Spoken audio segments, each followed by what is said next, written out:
Okay, आता आपण अजून एक दुसरा महत्त्वाचा प्रश्न बघूयात, जे मला असं वाटतं की 100% उद्या येऊ शकेल. ओके, आपण बघितलं सेक्शन 10 कशाबद्दल सांगत होता. सेक्शन 10 स्टँडर्ड फॉर्म ऑफ कॉन्ट्रॅक्टबद्दल सांगत होतो, बरोबर आहे. So section 10 standard form of contract आहेच, पण सेक्शन 11 वरती पण क्वेश्चन येऊ शकतो. What are the parties which are competent to contract. असे कोण आहेत जे कॉन्ट्रॅक्टला कॉम्पिटंट आहेत, ज्यांच्यासोबत आपण कॉन्ट्रॅक्ट बनवू शकतो, आणि कोण आहेत ज्यांच्यासोबत कॉन्ट्रॅक्ट बनवू शकत नाहीत, हे लक्षात द्या. सो याच्यात 2 सेक्शन्स आपल्याला बघायचे आहेत. एक सेक्शन 11, ठीक आहे, आणि दुसरा सेक्शन 12. सो सेक्शन 11 काय सांगतो बघा. Who are competent to contract. Who are competent to contract. Every person who is competent to contract is age of majority according to the law which is subject, then who is of sound mind and not disqualified. म्हणजे जर आपल्याला contract करायचं असेल तर पहिलं 18 किंवा 21 complete पाहिजे. 18 कधी 21 केव्हा मी सांगतो 2 मिनटामध्ये. नेक्स्ट साऊंड माइंडचा असला पाहिजे, सेन असला पाहिजे, आणि नॉट डिस्क्वालिफाईड बाय लॉ असला पाहिजे. म्हणजे आपण कोणासोबत कॉन्ट्रॅक्ट करू शकत नाही हे बघा. मायनरसोबत करू शकत नाही, मेजरसोबत करू शकतो. अनसाऊंड माइंडसोबत करू शकत नाही, साऊंड माइंडसोबत करू शकतो. डिस्क्वालिफाईड फ्रॉम लॉ सोबत करू शकत नाही, आणि जे नॉट डिस्क्वालिफाईड आहेत त्यांच्यासोबत करू शकतो. ह्याला गोष्टी लक्षात ठेवा. इथं हे 3 पॉईंट्स याच्या ऑपोजिट सांगितलेले आहेत. Okay, so once again I highlight on the 3 points. First one is कोणासोबत करू शकत नाही हे लक्षात ठेवा. इनकॉम्पिटंट करू शकत नाही, मायनरसोबत करू शकत नाही, अनसाऊंड माइंडसोबत करू शकत नाही, आणि डिस्क्वालिफाईड बाय लॉ. या तिघांसोबत आपण कॉन्ट्रॅक्ट करू शकत नाहीत. ओके, कारण असे कॉन्ट्रॅक्ट्स काय असतात ते बघूयात आपण. हे असतात ॲब इनिशियो, म्हणजेच स्टार्टिंगलाच वॉइड असतात. आता हे कुठं सांगितले, मी मगाशी तुम्हाला सांगितलं 18 आणि 21 ना, तर सांगितलेलं आहे इंडियन मेजॉरिटी ॲक्ट 1875. हे लक्षात ठेवायचं. 1875 इंडियन मेजॉरिटी ॲक्ट 1875. याच्यामध्ये असं सांगितलेलं आहे, प्रत्येक जो इंडियामधला डोमेसाइल्ड पर्सन आहे तो मेजॉरिटी केव्हा अटेंड करू शकतो, at the age of 18 years and not before, त्याच्या अगोदर नाही.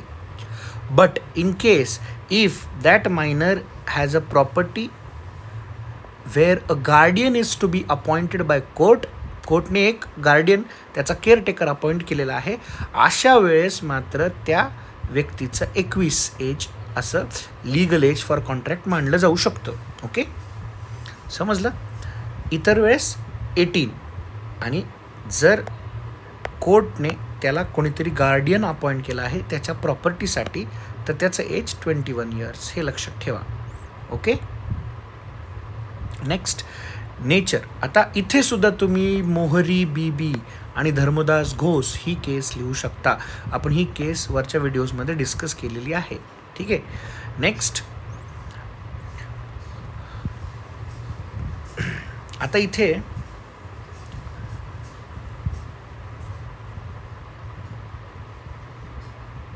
अनसाऊंड माइंड मी तुम्हाला सांगितलं ना. पहिलं आपण काय बघितलं, मायनर बघितलं. आता आपण काय बघतोय, अनसाऊंड माइंड.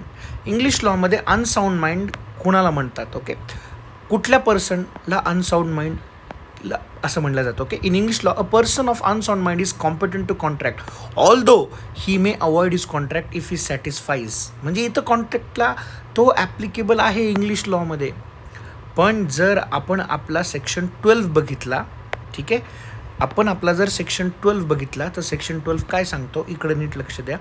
ठीक आहे, let us go to section 12. Here it is position of Indian law. Okay, a person is said to be of sound mind for the purpose of making a contract if at the time when he makes it he is capable of understanding it and forming a rational judgment so as to effect upon his own interests. Okay, म्हणजे contract बनवताना जर एखादा माणूस त्याला त्या गोष्टी समजत असतील आणि तो त्याच्यावरती निर्णय घेऊ शकत असेल, रॅशनल जजमेंट करू शकत असेल, तर अशा वेळेस तो व्यक्ती साऊंड माइंडचा आहे. तो अनसाऊंड नाही आहे. आता कोण अनसाऊंड असतं? A person who is usually of unsound mind but occasionally of sound mind may make a contract when he is of sound mind. म्हणजे युजली तो अनसाऊंड असतो, पण ओकेजनली तो साऊंड असतो, हुशार असतो, चांगला असतो, त्याला समजत असतं. तर जेव्हा तो हुशार असतो, चांगला असतो, त्याच वेळेस कॉन्ट्रॅक्ट करावा लागतो. Okay. And person who is usually of sound mind but occasionally unsound mind may not make a contract when he is of unsound. म्हणजे अनसाऊंड माइंडच्या सगळं काय सांगते, एकच गोष्ट सांगते, अनसाऊंड माइंडच्या व्यक्तीसोबत आपण कॉन्ट्रॅक्ट करू शकत नाहीत. याचे इलिस्ट्रेशन्स बघा, मग ते तुम्हाला समजतील. पहिलं, a patient in a lunatic asylum who is, एक असायलममध्ये आहे, लुनॅटिक म्हणजे पागल, असायलममध्ये आहे, ठीक आहे. Who is at intervals of sound mind, म्हणजे कधी कधी तो साऊंड माइंडमध्ये येतो. मे कॉन्ट्रॅक्ट ड्युरिंग दोज इंटरवल्स, त्या इंटरवल्समध्ये तो कॉन्ट्रॅक्ट करू शकतो. अ सेन मॅन, हुशार, हू इज डिलिरियस फ्रॉम फीवर और who is so drunk that he cannot understand, म्हणजे एखादा खूप दारू पिलाय, अशा वेळेस जेव्हा तो दारूच्या नशेमध्ये असतो त्यावेळेस कॉन्ट्रॅक्ट होऊ शकतो का? नाही, बिकॉज दॅट माइंड इज अनसाऊंड. हे लक्षात ठेवा. आणि ह्या दोन गोष्टी तर आहेच. आता पुढच्या व्हिडिओमध्ये मी तुम्हाला कन्सेंटबद्दल समजून सांगेल. सो प्लीज लक्षात ठेवा, सेक्शन 11 आणि सेक्शन 12 ह्याच्यामध्ये आपण डिस्कस केलेले आहेत. Okay. Competent parties to contract. Thank you.